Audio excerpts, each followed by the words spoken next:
Right, this job seems to have fallen to me as the bloke with the laptop, so I'll try to do it justice.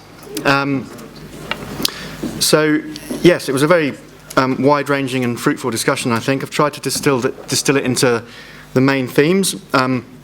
So I'll do the thing of telling you what I'm going to tell you, telling you it, and then telling you what I've told you. So, yeah, the main themes I think that emerged were how do we define Franciscan spirituality? Do directors actually have to be Franciscans? The answer being no, because there aren't enough of them.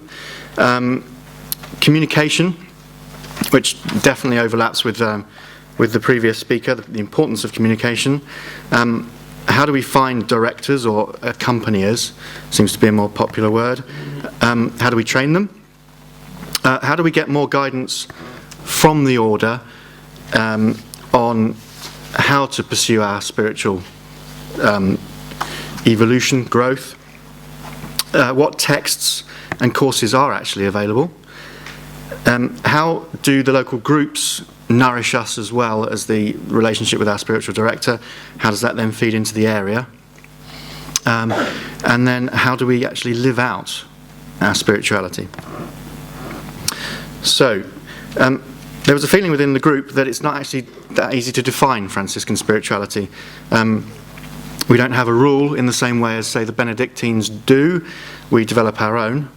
And we don't have well-known exercises in the same way as, say, the Ignatian exercises exist. We have more freedom, and our rules evolve with our personal circumstances. So, given that there isn't a sort of an accepted structure for Franciscan spirituality, it seems that we do need more guidance and more signposts to materials and groups that can help us. And that there's much more individuality in the way that we pursue our own spiritual growth. So we talked about whether directors actually have to be Franciscans, and there was I think the consensus was that they don't have to be, and that in most circumstances they can't be, because we don't have enough trained spiritual directors within the Franciscan order. There was a feeling that being a spiritual director really does involve listening more than anything else, and that a good spiritual director will find out about the tradition of the person that they're directing anyway. But we do need to be sure that that person is suitable and is qualified, because it's a position of great responsibility, even though it is a listening position. So people, I think there was a feeling that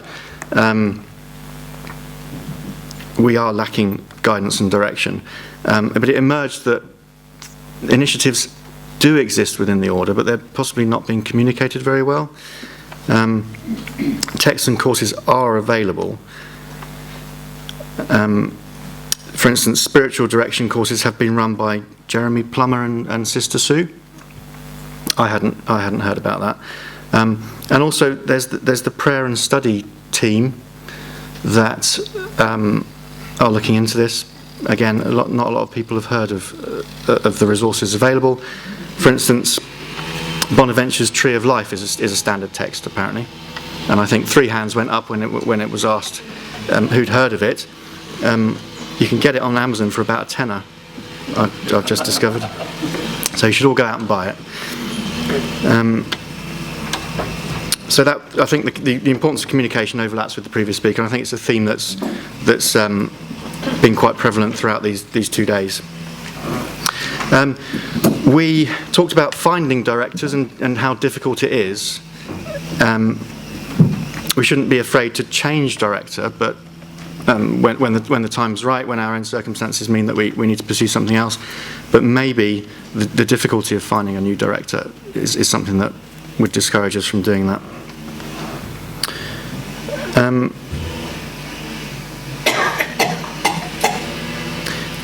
There was also a feeling that the groups need to nourish us as much as the relationship with our director. That formation should be a regular part of group meetings, and that should feed into area meetings. There was a suggestion that local groups take it in turns to actually organise area meetings. I think I hope I haven't missed anything out or misrepresented anything. I think I'm coming to the end of the themes that I've been able to distill from our discussion. I think the last thing was that places like Hillfield allow us to connect with what Franciscan spirituality actually feels like.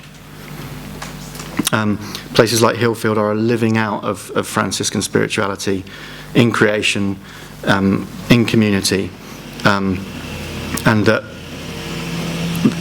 spirituality is essentially dead if it doesn't actually influence the world and bring the kingdom into existence. Okay, so I don't know how much time I've taken, but I will tell you what I've told you. We found that it was difficult to define Franciscan spirituality because there is a lot more freedom and a lot less structure. I'm sure that's a good thing, but it brings its own challenges. We need to be able to find directors. We need guidance to find directors. They don't have to be Franciscans, but they have to be suitably qualified. We would like more communication about finding directors, about study resources, about courses. We would like more information about training directors and how it's possible to become one. One lady in our group said that she's just finished 4 years of training, so it's obviously quite a big commitment. There are texts and courses available. There is a prayer and study group. They need more members, apparently. So speak to Andrew if you're interested. Local groups are obviously fundamentally important and as important as the relationship with the spiritual director. They should help us in our formation. That should feed into the area and obviously on upwards. And we need to live out our spirituality. Places like Hillfield are an example of what our inner life does in community and in the rest of creation.